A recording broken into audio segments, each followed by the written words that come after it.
I recently reviewed the HyperX Alloy FPS, which is now one of my favorite keyboards, and because the performance of the HyperX Alloy Elite is basically the same, I just want to make this a comparison video. First of all, the keycaps don't feel as good. If I brush my hand over them like this, it becomes obvious that the edges are sharper on the Elite. These also feel like they have a powdery coat, compared to a slightly glossy finish on the other.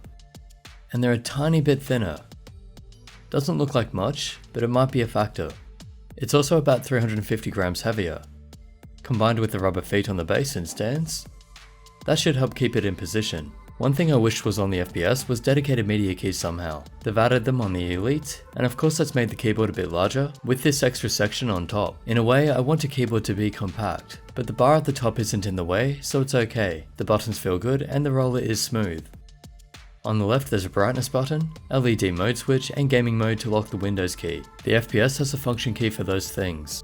The LEDs look good, but I'd still like to see these with RGB, especially with the new light bar at the top. No function key on this keyboard, and it has a standard layout. Also, instead of just a charging port on the back like on the FPS, this one has a USB 2.0 port, but now the cable isn't detachable either. It's a thick braid and about 1.8 meters long. Unlike the FPS, it comes with an optional palm rest, with some textured rubber, but the rest is plastic. It feels okay, but I've actually started to like using keyboards without these, so it's great that it's detachable. They've also included some extra keycaps and a puller, but they were on the FPS as well. And that's pretty much all there is to know between the two. If you want to watch the FPS review, I'll leave the link in the description and comments. But for now, I'll give my conclusion on the Elite. It seems like a competitor for the Corsair K70, with basically the same features, which means it's a really good keyboard, but kind of loses what made the FPS so special. Now that I have the Elgato Stream Deck, I don't need media keys. So for my gaming PC, I just want an FPS 10 keyless that's RGB. There's something that I really like about the typing experience on the Alloy FPS.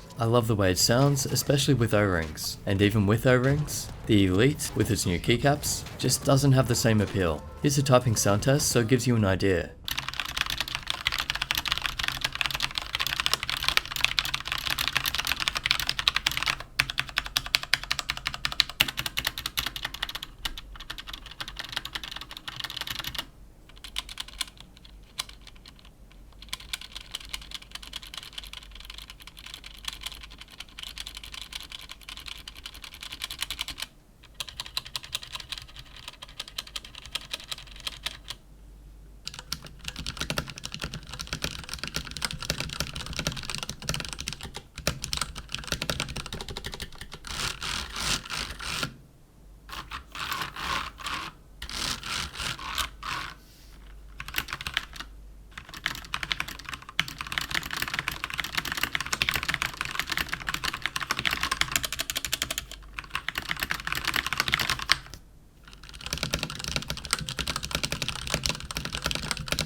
It's good but not as good, and keep in mind the Elite doesn't have O-rings. But I've done test switching around the keycaps, and in my opinion, the new keycaps really aren't as good. So that's it, it's still a really good keyboard, but I much prefer the Alloy FPS, and that's why I want a 10 keyless RGB version of that. Hope that helps, and if you want to help support the channel, I'll leave the usual links in the description. Subscribe, like and share this video, and I'll catch you in the next.